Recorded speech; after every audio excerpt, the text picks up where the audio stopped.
ফিলিস্তিনি ভূখণ্ড সমগ্র মুসলিম উম্মাহর আবেগের জায়গা। এর অন্যতম কারণ এখানে রয়েছে ইসলামের তৃতীয় পবিত্রতম মসজিদ আল আকসা। পবিত্র কুরআনে এর মর্যাদা ঘোষণা করে ইরশাদ হয়েছে, পবিত্র সেই সত্তা যিনি নিজ বান্দাকে রাতারাতি মসজিদুল হারাম থেকে মসজিদুল আকসায় নিয়ে যান, যার চারপাশকে আমি বরকতময় করেছি। সূরা বনী ইসরাঈল। ইসলামী দৃষ্টিকোণ থেকে মসজিদে আকসার মাহাত্ম্য অনেক উঁচুতে, এ বিষয়ে কারো কোনো দ্বিমত নেই। এর সংরক্ষণ পবিত্রতা রক্ষা করা শুধু এখানকার বাসিন্দাদের জন্য নয়, বরং সমগ্র মুসলিম উম্মাহর উপর আবশ্যক। পবিত্র কুরআন ও হাদিসে বরকতময় এ ভূখণ্ডের গুরুত্ব ও মর্যাদা নিয়ে অসংখ্য বর্ণনা রয়েছে। আজকের ফিলিস্তিন ও অবৈধ ইসরায়েল রাষ্ট্র যেহেতু কুরআন নাজিলের বহুকাল পর সৃষ্টি হয়েছে, এজন্য কুরআন ও হাদিসে ইসরায়েল কিংবা ফিলিস্তিনের নাম সরাসরি উল্লেখ করা হয়নি, বরং মসজিদুল আকসা ও ইহুদি জাতিকে কেন্দ্র করে ইসলামের প্রধান দুইটি উৎসে আলোচনা এসেছে। মহানবী সাল্লাল্লাহু আলাইহি ওয়াসাল্লাম ইহুদিদের সঙ্গে মুসলিমদের যুদ্ধ নিয়ে ভবিষ্যৎবাণী করেছেন। এক হাদিসে রাসূল সাল্লাল্লাহু আলাইহি ওয়াসাল্লাম বলেছেন,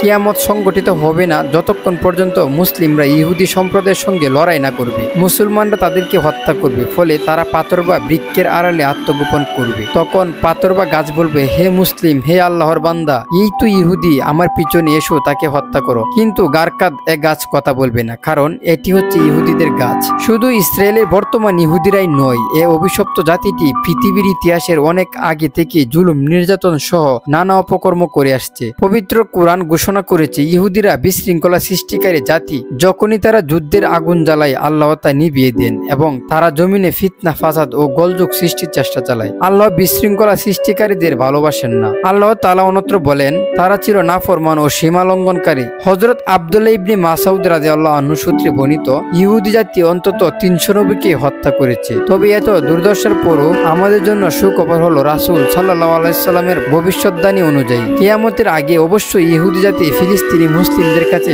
পরাস্ত হবে। রাসূল সাল্লাল্লাহু আলাইহি সাল্লাম বলেন, আমার উম্মতের একটি দল সত্যের উপর বিজয়ী থাকবে, শত্রুর মনে পরাক্রমশালী থাকবে। দুর্ভিক্ষ ছাড়া কোনো বিরোধী পক্ষ তাদের কিছুই করতে পারবে না। আল্লাহর আদেশ তথা কিয়ামত পর্যন্ত তারা এমনই থাকবে। সাহাবায়ে কেরাম জিজ্ঞাসা করলেন, হে আল্লাহর রাসূল, তারা কোথায় থাকবেন? রাসূল সাল্লাল্লাহু আলাইহি সাল্লাম বললেন, তারা আল আকসা এবং তার আশেপাশেই থাকবে। মুসনাদে আহমদ।